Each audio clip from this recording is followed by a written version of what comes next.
This is Behind the Scenes Oklahoma. All right. Hey, everyone. Welcome to Behind the Scenes Oklahoma. I am so happy to welcome powerhouse producer Tanya Ruby. Tanya, thank you for coming on. I'd love for you to give our audience just a little background. I've been in the industry about 25 years, originally from Connecticut, and I actually kind of started my career in LA. So I worked for a company called Walden Media, the Chronicles of Narnia, and kind of worked my way up. So I was just an assistant, went to a coordinator and a junior exec. So I was there for 3 years, but I was young, and I wanted to gain that experience to be a good producer. And I didn't want to be one of those producers that sat in a studio. I wanted to get that hands-on experience. And so after that, I did a film in Romania as a coordinator and was a production coordinator there for about 10 months. And my old company called me and they said, listen, if you want to produce, there's Prince Caspian is posting in London. Why don't you think about it? And I took the opportunity, and it was ground level. So I was a junior exec and went from a clerk to learn every facet. So cut to in London, I did it for 10 years, worked my way up and thankfully, I got into the group that was starting all the Marvel movies. And, and that's where I started to do Captain America. We did Guardians of the Galaxy. Your role during this period of time, what was your specific role when you say we were doing it? Like, tell the audience your role. Yeah. So I started as like a clerk. I ended up doing just petty cash, learning it. Then went to doing AP, just accounts payable, paying vendors, then got into the payroll side of paying the crew. And what was great was that with doing that, I started traveling around Europe. So I would travel with the shows. We went to South Korea, went to, everywhere that Marvel went, I followed that. And I kind of built it up. And within the 10 years, I got to be a second unit accountant and visual effects. So both those always kind of combined together. So my budgets were from $1 million to $100 million. That was not including like the main unit. That was my own unit. So I did that for 10 years. And then after that, I figured, hey, listen, I have all this experience now. Now I want to go back to the studio and use all those contacts I have, and knowing all the crew around the world, I thought I'd be like a good asset to do that. And that's what I did. So after 10 years, I got my British passport and came back to LA and ended up working at Amazon. I was working in animation. So I was finance and worked in animation and then the film department. So I had like 30 shows under me, and that I would oversee cost reports, everything around the world, and also kind of working with people I worked with also in London too, which was great. I did that for about a year, and then Netflix snagged me and I worked on the bigger budgets and was also an exec there. So I kind of started getting that finance. I kind of knew it, but my whole goal was to produce. So and it was hard in LA because, there's so much going on in LA, and you're kind of lost there sometimes. So I was like, how am I going to take this to, I have finance, I have all this experience. How am I going to get to that producing piece? And what happened, COVID happened, and me and my husband decided to pick up state, live life. We didn't want to be in LA anymore. And I ended up in Oklahoma, got a house there. And I went to Prairie Surf, which was kind of an empty stage at the time. They were just starting out. And I called my old boss, and it just so happens he was in Tulsa looking for a location for a show. And I let him know. I was like, listen, Prairie Surf has empty stages. If you're going to take over anywhere, that might be a good spot. So he went to go look at the stages, and he looked around and he said, would this help you out? And I said, I don't have a job there, but it could. Just the economy and just being, living somewhere and helping out the state. And it worked out. So he ended up getting Tulsa King here. So I just had a handle on it. And then worked for Prairie Surf for like 3 years. And then the last couple of years, I started producing myself. So line producing, taking that finance experience, line producing, because I know the numbers, I know the budgets, knowing the tax rebate. And that's what I've been doing now. So I'm trying to get more films in Oklahoma. Quick, how did you pick Oklahoma? Random. It was just literally we went to Oregon. We were just traveling around, and my husband kept on saying Oklahoma. And I was like, I'm going to nip this in the bud. I'm going to go for a weekend. We're going to get a realtor, and I'm going to we'll look at houses, and we'll come back to LA, and then we're done. Right. And then it just, we came out here, we looked at houses. I was like, I would never be able to buy a house anywhere like in LA for this. And I was like, decided, I was like, well, here's the thing. I have 25 years experience. If they want me, I can be, I can just go freelance again, worst case scenario. And then we have just a better life. And I took the gamble, and it actually, when I landed here, it worked out, and I've been working ever since. That is incredible. Yeah. So, you say now you're a producer. Can you walk through how you look at a film and what is important to you to get it done and get it produced? Let's say we're talking fictitiously $1 million budget. Mm-hmm. All right. So somebody comes to you and they've got to, just to keep the math simple, kind of walk through your thought process when you're breaking it down and what you're looking for to get the deal done. So I kind of use my experience as kind of almost back at Walden, because I was under the head of production and finance, physical production, which is amazing. So, and what I always look at, I kind of always take that with me, because every time they get a script, they're like, okay, who's attached? And where does the director live? Where do we see this film? And then I kind of look who's attached, figure the locations out. What is this? If it's something like, it has to be shot in the winter, it has to be there. I look at other places, and then I start looking at rebates. Do we go to, Alberta for snow? Do we go to, does it need that New York look? Even when I did Marvel, they did Manchester for New York. And I was like offended by it, because I was like, how dare you mock like New York? It's not New York, So I'm always in my mind, I always want to be true to the location, because I'm always watching movies and being like, where do they shoot that? I need to know. And I love the place when you guess it. You're like, oh, that has to be this place. And it is. So I think that's also, I put that in account, and I think about just the budget and can we do this? And the crew. And you need the crew, right? You need to have the crew, and $1 million budget. You're looking at they're going to be certain rates, but also you got to think about, all right, how do we cast this? And how is this going to sell? And I think once all those are in place, and then my finance brain clicks in as line producing, is just like, you are in cost reports, you're seeing what you can do. And especially, and here's the thing, like I worked on bigger budgets and small budgets. It's the same thing. It's just a couple zeros at the end, like you're still hiring the crew. You're still stressed about certain things. You're still dealing with locations. You're still dealing with weather. Like you deal with everything the same way as you will big budget to a small budget. Do you make enough at the same amount of money? Let's say it's a $10 million film versus a $1 million film. Do you, Tanya, make the same amount? No. So sometimes, like in certain films, like on these smaller ones, I take a smaller cut. And, whether that's kind of you're doing points in the back end, or sometimes it's just you want to do it. And also I think it's important in Oklahoma to work with the crew and also see the crew grow and get to these bigger positions, because I think, with Tulsa King, I think Oklahoma, it's amazing what they did for Oklahoma, but I don't personally think Oklahoma's ready, because we weren't crew ready. And that takes time. When I was in Belfast in 2007, Belfast had nothing. And then they were putting crew, very green crew in every department. Cut to 10 years, that crew's working on Game of Thrones. So I saw that. I saw the change. So with that, I kind of always think of Oklahoma like that. I feel like we're going to be there. It just might take a couple more years. And I think in the last 4 years that I've been here, I've seen the crew get better and better. And now when I'm on a project, I know the people I want to call. And then I take in new people, because I'm like, that's perfect for me, because I want to meet new people and put them on. So you touched on really the essence of Behind the Scenes Oklahoma. Our job is to really talk about film in the state of Oklahoma and make it happen here, to create an ecosystem to where there is a film crew that's constantly has work and there's constant projects going. And of course, we're pushing for more tax incentives in our own state to have this ecosystem that would be great for the economy. So I totally get it. And hopefully Oklahoma they're on their way.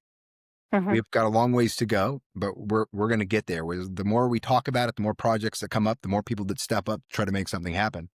So back to that $1 million, let's say you do all those things and you've got the cast and crew and location, you've got the budget. Where do you find the money? That's a very good question. $1 million question. Yeah.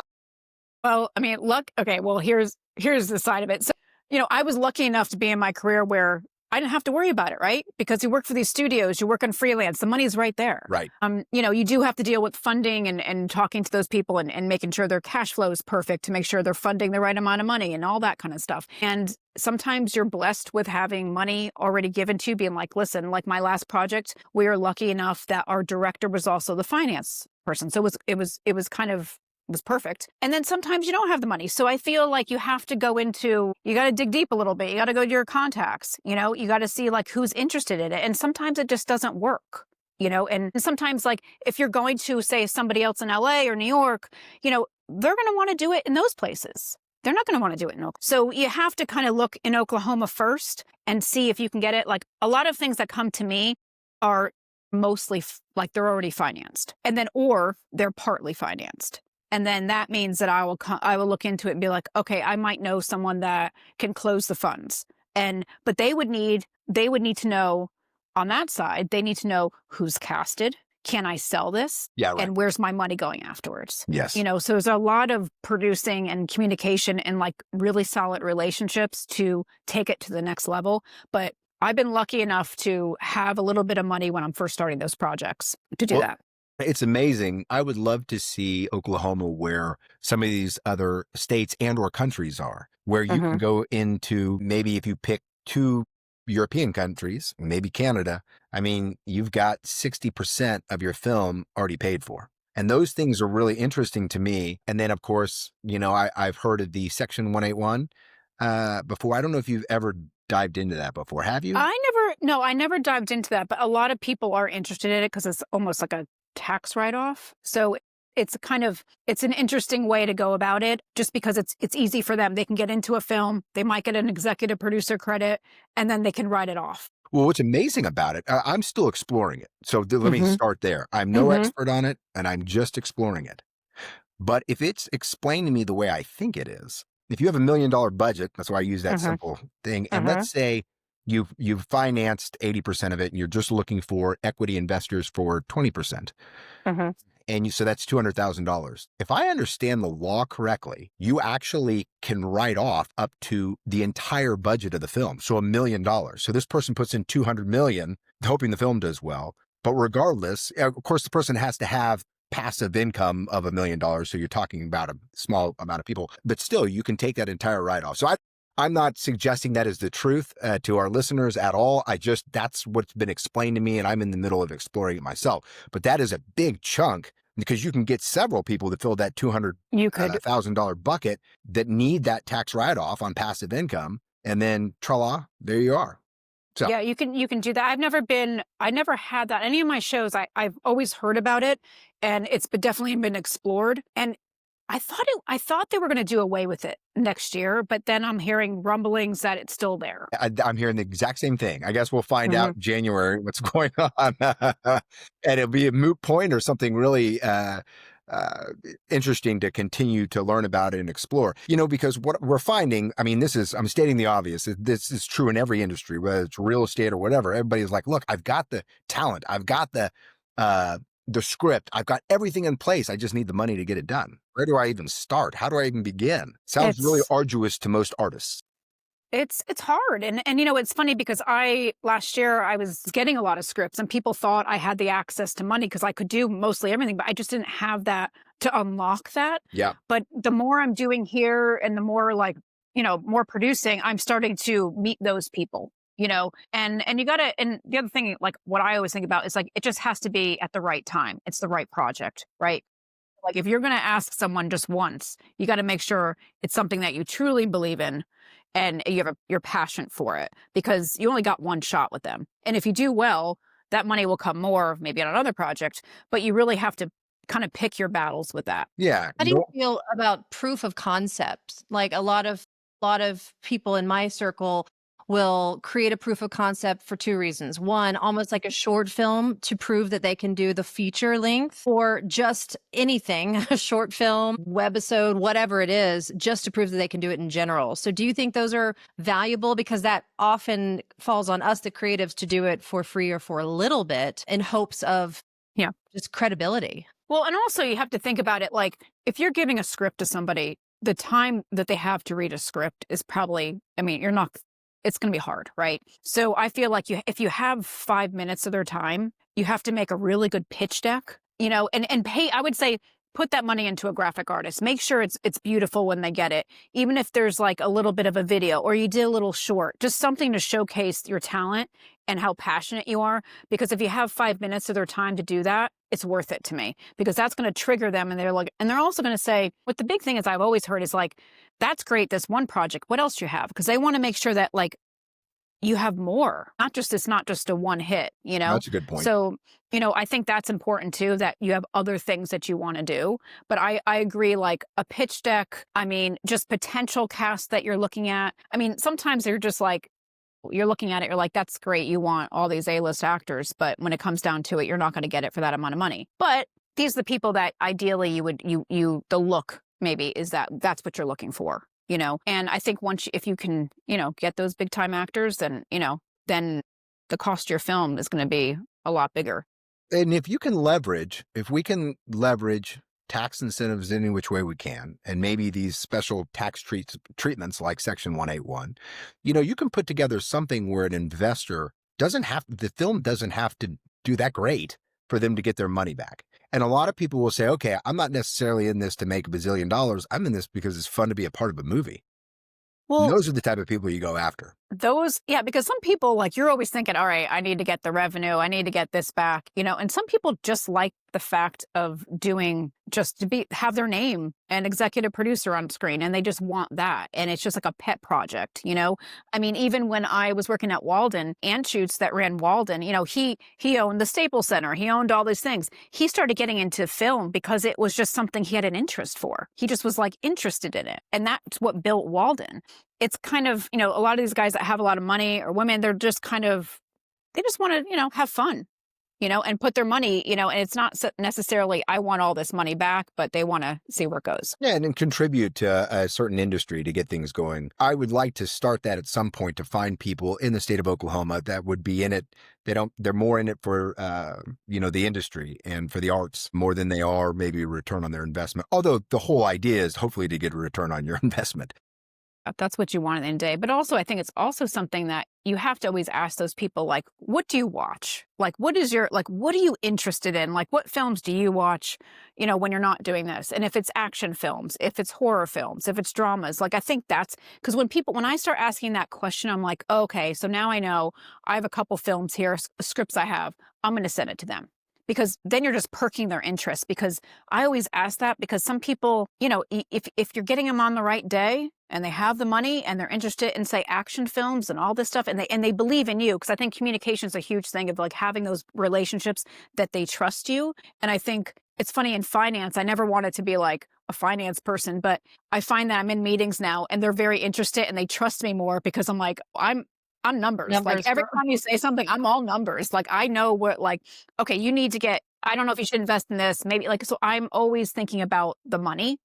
It's always just going to be, where I'm at, because I had so many years experience in it. And Tanya, it's a very, very valuable for our state, because there are a lot of artists, and this is no hit on artists, they're just maybe not numbers people. They're not so interested in that.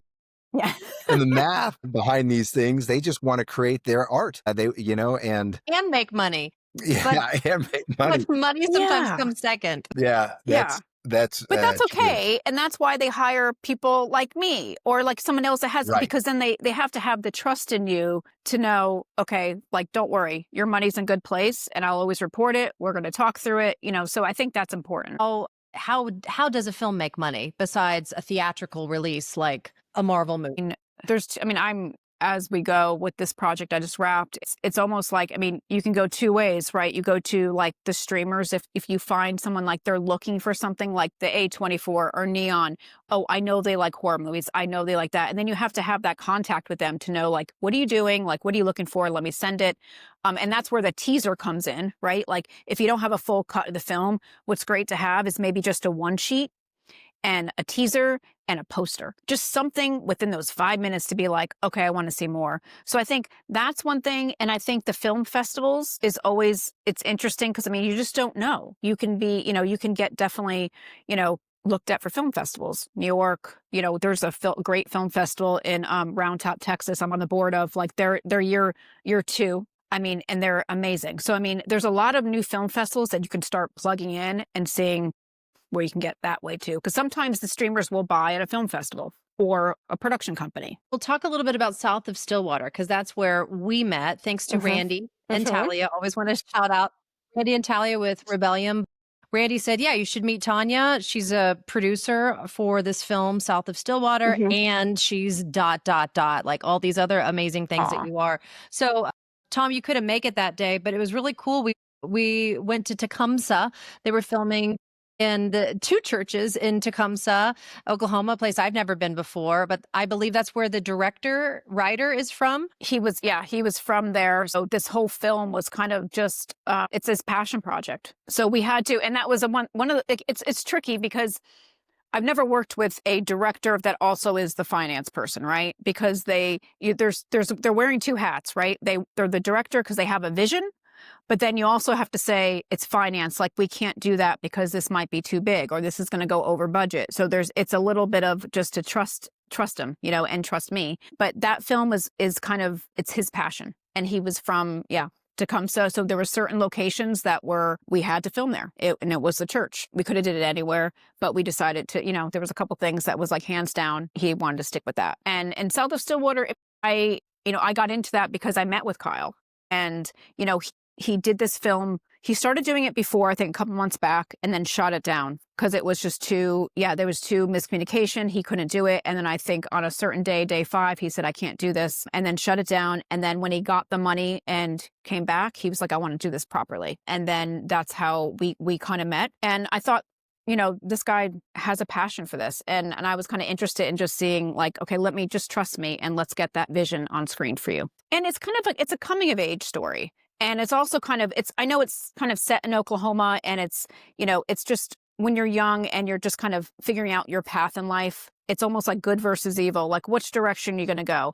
And in this film, he's this young boy, has his mom that's into the church a lot, that's pushing that on the side of him. But then there's like an attractive girl in school that he's like, oh, well, she's going to introducing me to people. So there's 2 different paths in life he's trying to figure out. And I feel like it's kind of small town. People deal with that all the time, but I look at it as it's not just Oklahoma, it's everywhere. Everyone's gone through this and like in school, and at a certain age, at 18, you're trying to figure out what's right and what's wrong, and trying to figure out who you are. So that's kind of what the film's about. And now once we get the cut, because it's hard for me, I saw the dailies, but I just don't know. I need to see the cut first to know where I see it. I'm always going to say streamer, like Hulu, HBO Max, like, Amazon, like I want to see it that way. But thinking about the film festival, it might not be a bad route to take, because then you're starting to see, you start to see like people are seeing who you are and who the director is, So once I see it, then I know what direction to take and where that's coming in. Do you know what your next project is? I don't. So I'm just wrapping up. I'm wrapping up a documentary, a Sting documentary that I'm doing. And we're doing that.